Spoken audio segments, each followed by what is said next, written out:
По поводу предыдущего видео. В общем-то, взял я шприц с маслом. Люди писали, по какой причине там может быть этот звук. Там и шкив может быть треснутый и так далее, так далее. Спасибо огромное за комментарии. Но потом все-таки мы увидим эту причину. Может быть, я и не прав, может быть, это вообще не трамблер. Вот сегодня я просто уже с утра смазал. Вот. В эту масленку уже напихал масло. Ну, напихал сюда уже достаточно много масла. Вот. И теперь, вот смотрите, здесь прям в этот разрыв попадаете и шприцом прям там втулки к самой оси. И тоже смазываете. Сейчас на картинке вам покажу это место, просто здесь оно не видно, темно. И плюс еще вот здесь вот тоже вот где ось, тоже сюда масло закинуть можно. Вот эта площадка с бегунком. И там такие грузики центробежные под бегунком. Ну, опережение зажигания, которые крутятся и они расходятся на пружинках. Тоже бывает, что там ось закисает и уже не работают эти грузики, там как бы опережение зажигания. Вот. И здесь вот опережение зажигания тоже вакуумное делается. В общем-то, короче, по возможности все это смазать. Сейчас я это сделаю. Покрутить стартером и еще раз смазать. Ну что, парни, буду складываться. Мне кажется, достаточно обзор нормально я сделал. Вот. Скорее всего, счастья, здоровья. Всем пока-пока. Берегите себя. Правильно готовьтесь к путешествиям. Сильно много стока вам, конечно, брать не надо. Это я все же по привычке в экспедиции, когда езжу. То есть там все надо. Кстати,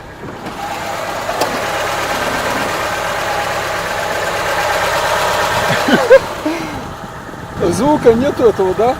Я все-таки смазал, получилось, наверное. Потом еще смазал. Я еще туда налил пару раз.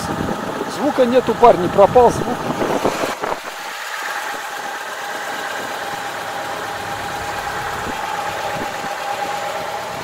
Чуть-чуть легкий звук клапанов, но сейчас нагреется двигатель. И этот легкий звук все уже исчезнет. Ну там тепловой зазор, сейчас он выберется. Все, отлично, звука нету, парни. Ну что, поздравляйте.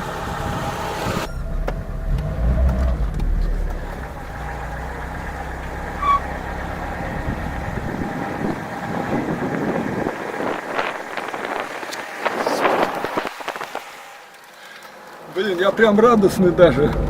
Прям отлегло. Думал, ё-моё, менять надо будет трамблер. Но даже как бы разбирать неохота. Но пока что минимальными проблемами, просто смазкой я обошелся. Но будем еще наблюдать. Потом посмотрим. Бабочка Лена, сильно, блин. О, ё-моё, неожиданно. Все, парни, поехал, возвращаюсь.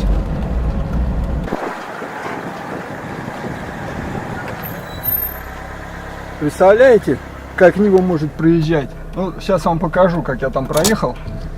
А то, как бы, ну, это уровень, не знаю. О, смотрите, видите? Представляете уровень профессионализма на ощущениях? Вот, прям вообще рядом, 2 сантиметра от дерева. Ну и вы тоже так сможете после некоторой тренировки. Так что все, Нива сейчас пройдет. Потому что сейчас как бы перед, зад должен вписаться как раз между этими деревьями. Ну что, считаете, здесь Тенк 300 тут бы прошел бы между этими деревьями так вот с поворотом? Я думаю, нет. Он бы не смог здесь проехать. Да много кто бы не смог. Пятидверка, мне кажется, бы не прошла. Вот люблю я трехдверку, я просто от нее тащусь, реально. Ну да, конечно, тут можно проехать дофига где, но если вы едете вот так вот через лес, вот, а по-другому никак, дорог там уже нету, ну это, естественно, просто обычный такой лес легкий, вот, а тайга, там, представьте, там еще бревна лежат, там все это разгребать надо, там бурелом и так далее, вот ты ломишься, день-два ломишься до этой деревни, пешком идти не вариант, машину надо далеко оставлять, без присмотра, там зависнешь на этой деревне, можешь на неделю, на несколько дней. Вот, хорошо, если там будет речка какая-то, ну, обычно всегда речки какие-то. В общем, едешь. Вот поэтому Ниву я выбираю. Именно короткую. Вот.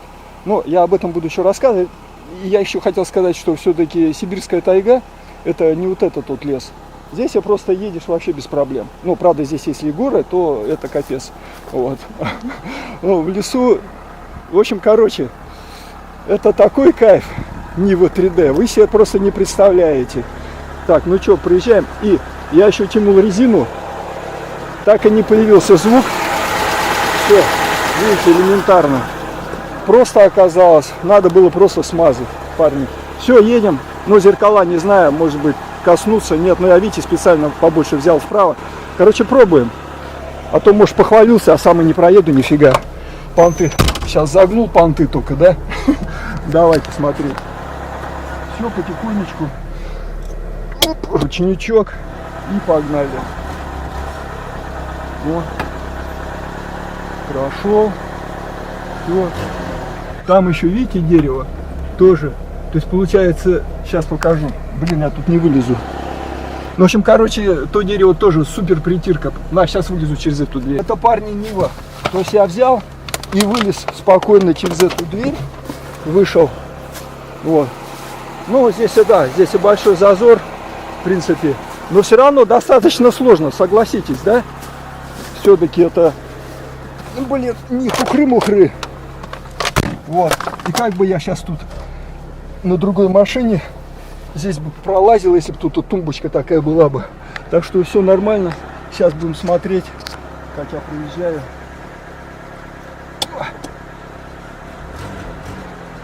В зеркало смотрю. Оп, и там сразу дерево еще, видите, одно. Так что, в принципе, я даже еще с зазором прошел. Вот. Но на другой тачке здесь на какой, ну, на Suzuki Jimny, наверное, может быть, только можно проехать было даже еще полегче, наверное. Вот. А так все, Нива. Ну, Suzuki Jimny слишком очень маленький автомобиль, очень. Недостатков у него реально очень много, потому что я на нем ездил, перегонял и, ну, много знаю про Suzuki Jimny, чтобы делать такие выводы. Вот. Конечно, когда он новый, то все хорошо. Если пока у тебя еще ничего не случилось, элементарно 4 ВД не включите. Вот, пока с места не столкнете туда-сюда. В общем-то, не такая простая машина Suzuki Jimny и типа беспроблемная. Вот. Пока новый автомобиль, они все хорошо. Даже новый автомобиль на морозе вас может сделать так, что вы не сможете 4 ВД подключить. Еще раз это говорю. Многие об этом вообще не знают, что такое может произойти в Suzuki Jimny.